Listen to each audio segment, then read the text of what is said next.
Hey loves, it's Britt, and in this video I'm continuing my Moon Through the Houses in Synastry series. In this video I'm going to talk about what it means to have your moon falling into someone's second house in Synastry or their moon falling into your second house in Synastry, because this is actually kind of a good one. So all of the Earth houses, the 2nd, the 6th, and the 10th, you do need to watch out for in Synastry when they're activated. Sometimes there is an element of like someone using the other for some type of gain. It doesn't have to be material.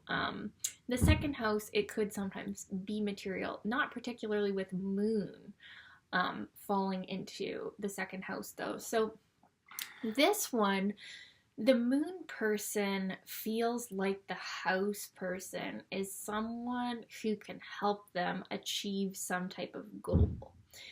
Now, it sort of depends on, the sign of the moon person, like the way that they use their moon, how this is going to come about. But this can be a really practical overlay where the moon person derives a lot of like security from the house person. So the second house can represent finances. It can also represent self-worth and what we value.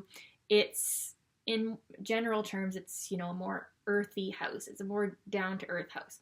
So the moon is actually exalted in Taurus, which is the ruler of the second house. So the moon person can really gain a lot of security from their association with the house person. Now, the house person can sense that the moon person is classifying them in this way, and they can feel one of two things.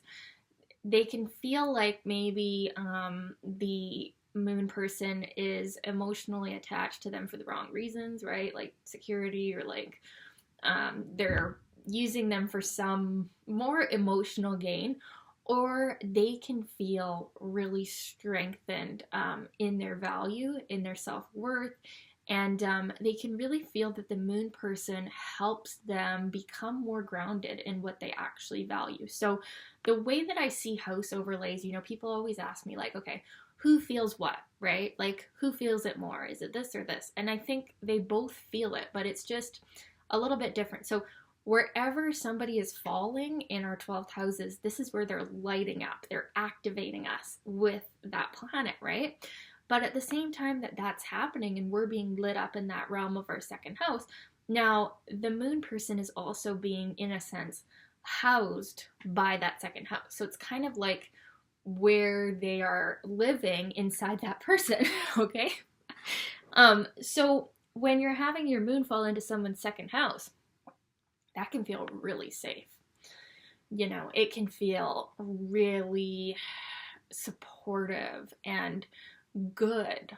This can be a long-term connection because the moon person really feels like the house person is like a safe person. The house person is like grounded. The house person is like solid. Like, I remember when I had a long-term boyfriend, one of my first loves, we went to prom together. It was like very special. We're still friends to this day. My moon and Mars were in his second house, making some conjunctions to his planets too. His Mars in his second house too. But anyways, I just always like felt like he was so like talented and capable at so many things, like things that I thought were really hard and I struggled with. He was just really natural and good at, and I still feel the same way about him. I still feel that he is very talented and very gifted in those realms. So like my moon Mars are in Leo.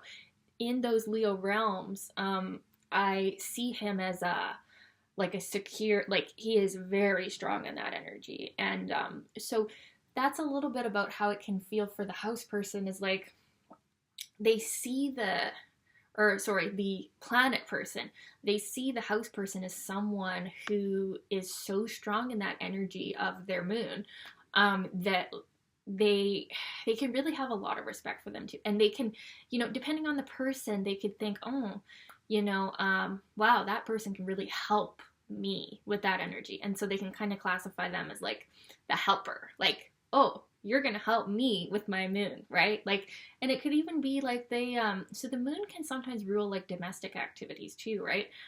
So, quite literally, the moon person could classify the house person as someone that can help them out around the house. Like, yeah, you're going to do the dishes, or you're going to do some cooking for me, or you're going to, do some emotional labor for me. So it can get, like what I said at the beginning, it can get a little bit, the moon person, depending on where they're at with their emotions, they can get a little clingy to the house person. And they can be gaining a lot too from the relationship. But it can kind of switch to like the house person can gain a lot too, because the moon person is putting their heart, their emotional self, their feminine self in that realm of their second house, their values, their finances, what they deem something of value in this lifetime. So, for more secure people, this is just going to reinforce what they already value. For people that are not so sure in their values or their finances, this connection will really help them. Like, they'll be able to look back on this connection and be like, wow, that moon person really helped me figure out like what I really want to dedicate my life to in the practical sense. Or even, that moon person really helped me become more secure and secure financially. This can be a working relationship too. Like, you can work together really well also with this one. So it's not like wildly romantic undertones or overtones. It's more of a practical support. But when you think about a long-term relationship or a long-term friendship or a long-term connection, you want to have some of these kind of more stabilizing connections as well, along with like, other maybe romantic things, fifth house or whatever, eighth house stuff to keep it fun and intense. But this one, yeah, moon overlays are not particularly sexual. This one, though, it can get a little clingy. Like I said, the moon person can want to cling on to the house person, then the house person can want to cling on to the moon person too, because they're reinforcing this side of us that, it's very Taurus. It's very, about acquiring, right? The second house is about acquiring wealth or, accumulating. So there can be, with this overlay, a tendency to emotionally hold on to each other very tightly. So you got to give each other room to breathe as well.